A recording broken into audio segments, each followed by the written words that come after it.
with injuries mounting and Liverpool getting Arsenal away in the third round of the FA Cup. I don't think many Liverpool fans were expecting very much from this tie at all, but in the end, an incredible 2-0 victory and a hard-fought one for Jurgen Klopp's side puts them into the fourth round. And I say hard-fought because, to be honest, at times in this game it really was kind of backs to the wall for Liverpool and really difficult for them. I've got the XG totals here. Arsenal with 1.61, Liverpool just 0.67, but the only stat that matters in the end, of course, is the scoreline. And Liverpool come away with that 2-0 victory. They have to show a real combination of good mentality. As I say, it's backs to the wall at times and really, really difficult as Arsenal put a lot of pressure on, as you would expect from them at home. They are title challengers, even if they're not in great form, and they did show up tonight. They played really well in periods and put Liverpool up against it. But like I say, that mentality that Liverpool have got this season really, really came to the fore, as well, of course, as the quality that they clearly have now. You know, you can't come away and score 2 goals and win 2-0 at Arsenal if you don't have that quality up front. And in fact,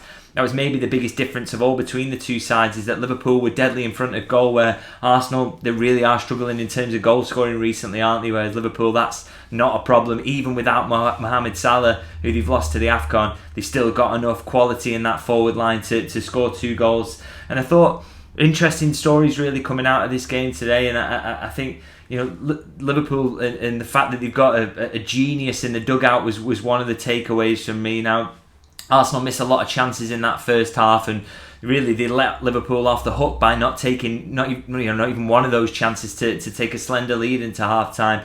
And it's not just a disappointment of missing the chances from Arsenal, but as I say, it lets Liverpool off the hook because it gives them an opportunity for their manager, who, as I say, is an utter genius, to effectively shape the game in his side's favour when it was completely seemingly going in one direction in that first half. So there's a couple of, you know, influential moments from the manager that I just think change this and make it possible for Liverpool to come away with a win here. One of those is a change he makes just in terms of shape. No substitutions at half time, but he just moves Gakpo back into the front line. Rather, he started the game in midfield and drops Harvey Elliott back into midfield, him having started in the forward line. And I think that really sort of starts to change things for Liverpool. Elliott, even though he can play in that front line, is maybe more of a natural fit for that Mohamed Salah role. He's definitely a better midfielder than Cody Gakpo, and I think, you know, that switch at half time, Liverpool immediately start to play better off the back of that. And then 2 other double substitutions later in the game really, really changed things again. He brings on Gravenberch and Jota in the first of those just past the hour mark, and then a little later in the game brings on Bobby Clark and Conor Bradley to bring fresh legs. And I thought all you know, both those double substitutions, they made Liverpool much better. And, you know, Liverpool were getting better with every sub, whereas Arsenal, I thought, from the peak in the early parts of the game where they were sort of carving Liverpool open a little bit, they just seemed to get worse and worse. And for me, really, that underlined the difference between having Jurgen Klopp, who we know is a world-class manager, he's won every honour since he's been at Liverpool, and Mikel Arteta, whose side of, you know, they made huge steps forward under him, Arsenal. But can he take that next step now? Can he compete with the likes of Jurgen Klopp? And I think we saw today maybe a little bit of evidence of where there's a bit of a shortfall there in terms of managerial quality. I thought Klopp, you know, kind of took Mikel Arteta to school a little bit in this game. Really, you know, I think the manager just deserves huge credit really for the influence he had on this game. And so, of course, the outcome is that Liverpool get to go into the fourth round. They avoid the replay, which I think was the main takeaway here. I actually think Liverpool, in terms of priorities, that a defeat probably would have been better than a draw here, because they can't afford for the games to keep piling up while they've got injuries, while they've got Endo at the Asian Cup, while they've got Salah at AFCON. You know, they need to not allow those games to stack up. And to get through to the fourth round, as I said, almost comes as a surprise, really. I think we thought that the team was going to be slightly more rotated. And of course, the Arsenal were looking for a response after the poor recent form. I thought, you know, there's every chance that Liverpool would go out here. But as I say, they've come through now into the fourth round, and it feels like a real bonus, really, and almost, you know, you're looking at it now, Liverpool into the semi-finals of the League Cup. They've got that coming up on Wednesday. They're top of the Premier League. They're going really well in the Europa League as well. Is there a chance for a quadruple on the cards here? Now, I don't want to get too carried away, but, you know, really is shaping up to be an exciting season of Liverpool fighting on four fronts. So the fact that they're still in the FA Cup, I think, is very, very exciting. And as I say, testament to the quality, the mentality of the players and manager. Really, really brilliant performance in some aspects today to get them over the line. Now, I'm going to go through the players as I usually do at this point in the video and go through them individually, the starters and some of the substitutes as well. I'll start, of course, with the goalkeeper, Alisson Becker. Now, talking a lot of these videos about the fact that he doesn't have a lot to do, but he was actually a little bit more busy in this game. I think he makes 5 saves all in all, and I think the best of those maybe is one from Ben White, a rising shot that's a snapshot just inside the box. He tips over the bar. Some of the other ones are a little bit more standard, but I think that the reason for that was that the defence in front of him was playing so well. So there's a lot of shots that sort of fall through to him or bounce through to him that have already had a block on them. Liverpool were throwing the bodies in front of everything, getting some really good blocks in that made it a lot easier. But Alisson still has to do his job. As I say, there's still a couple of great saves in there, and I think his biggest contribution to the match actually is towards the end as Arsenal are trying to pile the pressure on. It's still just 1-0 to Liverpool. He comes out and claims a corner that is in a really dangerous area. It's chaos in the box. Comes out, makes the big claim, and that really relieves the pressure from Liverpool. I thought that was his best moment in the game, and he played very well regardless. So just shows you the value of having a world-class goalkeeper like Alisson. Absolutely brilliant, in several moments today, and another really good performance from him, even though he's slightly busier than he usually likes to be or usually is at all. I'll move into the defence now and start right back with Trent Alexander-Arnold, and wow, for me, he is just in the form of his life at the moment. I think Adidas should maybe make more of the fact that since he started wearing those Predator boots a few games ago, his performance level has just gone up, gone up several levels really. I see, across those 9 games, in fact, since he made the boot switch, and I'm sure that is purely coincidental, by the way. It is just since the last international break. Across those 9 games, he's got 6 goal contributions, and in fact, you could call it 7 if you include the fact that he sends in the free kick that results in the own goal today. He doesn't actually get credited with an assist for that, but I think it's all about him and the quality of his delivery from wide areas. Just a brilliant free kick, and that is obviously breaks the deadlock in the game and sends Liverpool on the way to a win. Another brilliant contribution from him, but as I say, he's not going to get the assist from that, but I think there are other statistics as well that kind of underline just how well he played today. So 15 passes into the final third, 9 defensive actions, 6 duels won. Just showed it really the completeness of his performance. He was utterly brilliant on both sides of the ball as far as I'm concerned. He gets some stick for his defending sometimes, but I think he was really, really good. He was a big part of that back four, keeping a clean sheet under a lot of pressure today, particularly in that first half, and we know his quality on the ball and the fact that he can influence things on that side. So, as I say, just a complete performance from him, and I really, he is playing out of his skin at the moment, possibly the best form since he's come into the Liverpool first team, and long may it continue, really. Now, alongside him, another man who, between them really, probably the 2 contenders for man of the match. I think Ibrahim Konate shaded it in terms of what the broadcasters believed, and I thought he was absolutely marvellous. So 2 blocks, 2 clearances, 2 interceptions. He just did everything in this game. Not a lot of aerial balls to deal with. Arsenal do like to keep the ball on the deck, don't they? But just everything along the ground he was dealing with. His pace in behind to cover Arsenal trying to get the ball in behind. And there's one block he makes from Rice Nelson in the first half that is just unbelievable that he gets there. As good as Alisson is, it looks almost a certain goal because it's so close to goal that if he gets any sort of strike on it, it's probably going to go in. And this leg just comes from nowhere, this telescopic leg to put the block in. Phenomenal. I think that summed up his performance. You can sometimes think when players are centre halves are playing next to Virgil van Dijk that he can make it really easy for them and maybe cover up a lot of their shortcomings. But I think Ibrahim Konate here, playing without Van Dijk alongside him, shows that he is very much worthy of playing against someone as great as Van Dijk. He's absolutely sensational. He doesn't need him to clear up for him. He's a brilliant world-class defender in his own right, and we really, really saw that today. Phenomenal performance from the Frenchman.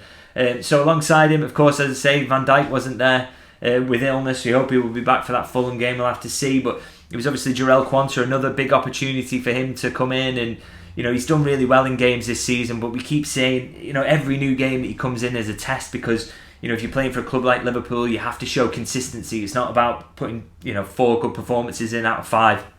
You have to be 5 out of 5. Across the games, really, you have to play well in every single one of them. There's no chance to really drop your level, and I thought again today really, really good from him.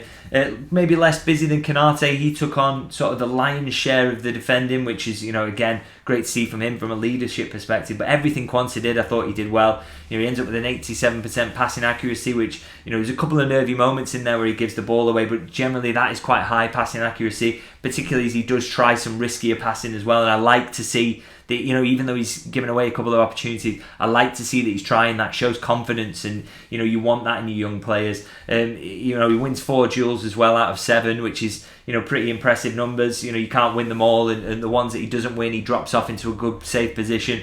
Again, plays a big part really in this back four doing as well as it did, and defending Arsenal so well, particularly across that first half, as I said, which Arsenal kind of dominated really. So I think the big worry was the scariest moment really of Quansah's performance actually was when he turns his ankle in his first half, and you're thinking, oh goodness, if Liverpool do get a defensive injury at the moment, particularly with Robertson out, Gomez needed at left back, that would be a big worry. But I think it's one of those, he slightly turns his ankle, and I think it's going to be a bit painful in the morning, but I don't expect him to be in that Fulham lineup anyway, and there's a break coming up, so I'm sure he'll be absolutely fine with that one. I don't think it's going to be anything serious, but you just you think that Liverpool really can't afford a defensive injury at the moment, so thank goodness that wasn't anything serious. Now I'm going to move out to left back now and finish up in the defence, and Joe Gomez, another one. I've spoken about his renaissance this season, and I thought another marvellous performance from him today. You worry when you see him in the starting 11. You don't want to put too many minutes into his legs at the moment, because he can pick up muscle injuries, and obviously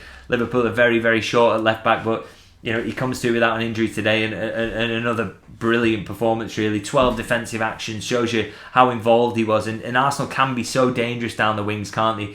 I thought Saka is obviously their best player generally speaking, and I thought Gomez just completely shut him down today, just didn't let him influence things. And I think sometimes it can be helpful actually having a right footer on that left hand side when you've got a winger who's playing inverted as Saka is. He wants to cut inside a lot.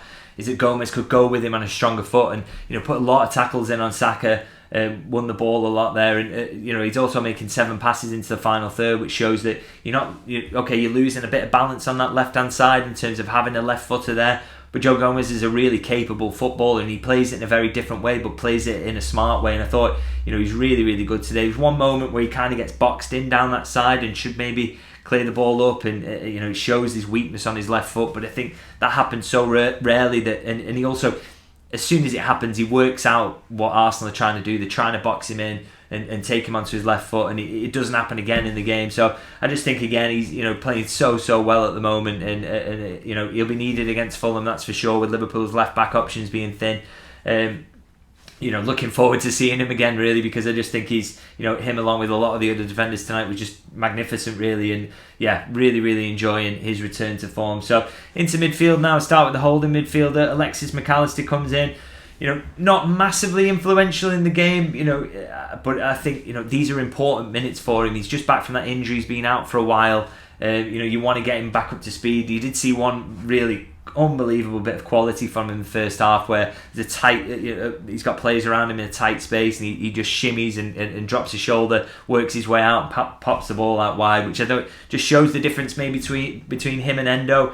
He plays the game in a slightly more, or the holding role in a slightly more attacking sense, doesn't he? He's always sort of looking to get his head up and do that little drop of the shoulder and work his way forward like that. So he's slightly different, a bit better on the ball than Endo. But one of the things actually I kind of liked about his performance was that he did a lot of the dirty work as well. I mean, 4 out of 4 aerials won is quite an impressive statistic, I think, because he's obviously not the tallest, is he? And Arsenal have got quite a big team, really. So for him to win 4 out of 4 aerials, I would say that winning headers sometimes is more about technique, really, the timing of the jump. And it's encouraging that he's got that. He wins 2 out of his 5 ground duels, which is not mega impressive. But again, he's, as I say, he's getting up to speed at the moment. And I'm hoping he'll be... these minutes will be good for him, and against Fulham, because he'll be needed there. He comes off after around 60 minutes here, so no doubt he'll be starting against Fulham. But I'm hoping we see him back to his best then, because he's had a couple of games now to ease himself back in, and it's great that he's back, particularly with Endo being away. Now alongside him in midfield, Curtis Jones, again kind of a quiet performance in some aspects, but I think what he did do well is he sensed that Liverpool was struggling in that midfield in the first half, and tried to sort of atone for that by helping out. So he completes 94% of his passes, which is Liverpool needed to keep hold of the ball. They weren't doing that very well in the first half, and I think he saw it was about, okay, let's slow this game down. He was doing he's keeping hold of the ball and fending players off, and just dropping his shoulder and buying time to just move the ball about slowly. Really clever play for me. I really like the way he did that. He won 3 out of 7 of his duels. Again, sort of mixed performance on that front, but 6 recoveries.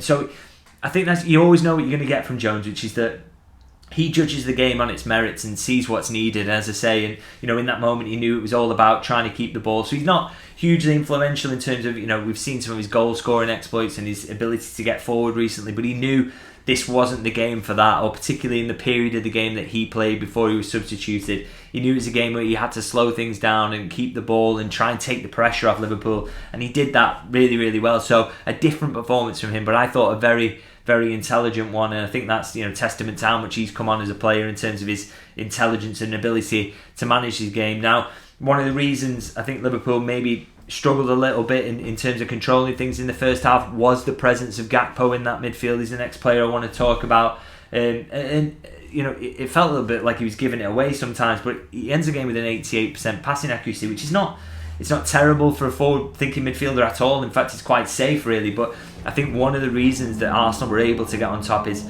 3 defensive actions from Gakpo, which shows you that he's not throwing himself into tackles. He's not doing enough to intercept the ball or shield the ball. And I think that's why Arsenal were finding it easy to sort of run over Liverpool in that central area.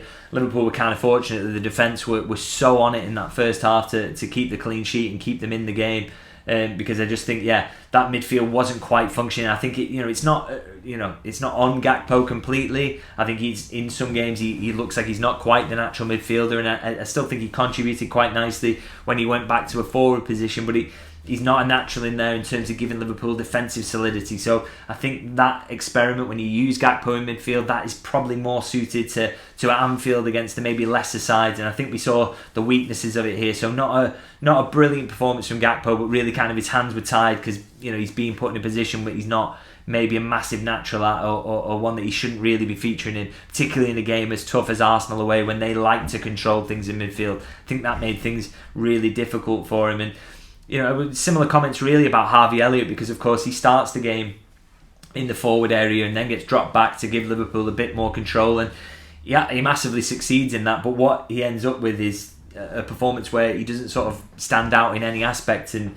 when he's in that forward line, you're thinking, okay, he's been chosen here to show that he can step up and be the Mohamed Salah in the absence of Salah. Obviously he's never going to reach that level at the moment, but can he fill in now while Salah's at the AFCON and get a few goals and chip in that sense? And I think if you look at this game as an audition for that, the fact he gets moved out of that forward line at half time, it doesn't look great. But I don't want him to be judged too harshly on this game in terms of his contribution there, because I think one of the problems with Gakpo in midfield was that Elliott wasn't really being fed enough in the first half. He wasn't being given the ability to try things and make things happen and influence things there. And then obviously when he was dropped back into midfield in the second half, his main job really was to try and keep Liverpool on the ball and do a bit of a better job than Gakpo did in the first half. And he did do that. So what my thinking is on Elliott is that this shouldn't be the end of his audition as the Salah replacement. I would really love to see him on that right hand side lining up against Fulham on Wednesday, because I think Liverpool are going to have a lot more of the ball in that game, and they need his creativity and quality. Even if he didn't get to show it here, he should get the chance to show it in a game at Anfield where Liverpool will hope to have a lot more of the ball. So I don't think that should be decisive in terms of whether he comes in as that Salah replacement. Now just move into the centre forward role and talk about Darwin Núñez. A mixed performance from him really, but I kind of don't mind those when he makes clear contributions. There's a big miss from him in the second half where the ball bounces to him in the box, and he really should be hitting the target at least force the save, or at least force the block on the line, and that can be frustration with him sometimes. But I think he contributes massively to this game in some elements. He gets Liverpool up the pitch when they score the second goal, and he did that quite a lot actually. Some of his runs in behind, I think he only gets caught offside once, which again is worth mentioning because that's been a real issue for him in recent games, and particularly these games where Liverpool are looking to hit on the counter. He's being caught offside, and that actually didn't happen today. Or just happened the once, and deserves praise for that. Some of his hold-up play I really liked, taking the ball in difficult situations and helping Liverpool get up the pitch. And he takes one shot as well that's so unfortunate, just skims wide of the post when he cuts in off the left. That was a really impressive effort, really. So again, if he's not going to score all the time, and he is going to miss chances, but again, as I say, I don't so much mind that when I think he's contributing to Liverpool's all-round game. And one other thing I would mention along with his hold-up play, as I say, in his pressing and those elements of his game were impressive. there's a couple of defensive headers at the end that he makes that are absolutely crucial. One to give Arsenal a corner, he gets the ball away, and then from that subsequent corner, he's up right in the middle of the goal to head it away. It would have been a really dangerous ball, so difficult to deal with, and he gets it away. And I think you've got to praise that sort of stuff because he is, as I say, he's contributing to Liverpool's all-round game. He's making them a better team when he's doing things like that. So hopefully he can keep going and the goals will come. We say that nearly every week. I'm sure he's due to go on a run where the goals do sort of start to come from him and he goes through a little purple patch. But as I say, as long as he's doing things like this, he's contributing on the defensive side, he's getting Liverpool up the pitch, he's taking dirty balls that are being kicked up top and turning them into something, then absolutely fine to have him in the team because the goals and everything else will come from elsewhere, I'm sure of it. I'm just going to finish off on the starting 11 with Luis Diaz now. I've criticised him in some recent videos in terms of his form, but I think these last two games we are really, really starting to see Luis Diaz getting back to his best. I just think something has clicked for him. It's hard to say why players go in and out of form, but we know he's had an awful lot to deal with this season. Obviously, he's coming back from 2 knee injuries last season. Obviously, the situation with his father, it's been really, really difficult for him. And I do think we're seeing signs now that that the toll that's taken on him, he's finally starting to shake it off and really is coming back into his best form. Some brilliant dribbles tonight, an unbelievably confident finish at the end. We want to see more of that. He's got those goals in his locker. The one thing, the difference between him and when Sadio Mane was playing that left wing position was maybe that Sadio Mane was a bit more of a striker, a bit more able to score the goals. He had various different types of finishes. So, but we know Diaz has got a few finishes in his locker, and I want to see more of that. The way he's put that one away today is just an evidence of the fact that he has got a lot of finishes in his locker. So, hopefully now, last couple of games, include that goal. That can really kick on for the second half of the season because he's going to be a massive player for Liverpool. And he's going to start an awful lot of games, particularly in this period when Mo Salah's away at AFCON. It was actually kind of interesting as well to see him on that right-hand side. That kind of worked quite nicely for him. I like him on that side because he can go on the outside and fire crosses in. So interesting to see if we see that maybe against Fulham. We'll see it maybe in the coming games, or when Liverpool want to change things, maybe they move Elliott out there, put Diaz in. It's it's interesting to have that option. It's going to be interesting to see what Jurgen Klopp does about that. Now I want to just finish up by talking about a few of the substitute performances as well. And I thought, as said earlier in the video, I thought every substitute made Liverpool play better. I thought the manager was absolutely fantastic in terms of the changes he made. And I want to talk about them here. Obviously, Ryan Gravenberch is one who comes on, and some cameos recently we've seen maybe the worst of Ryan Gravenberch. Some games he's come on and just not been able to find the pace of the game. I've talked about it in videos in the past, but I thought today we looked absolutely on it.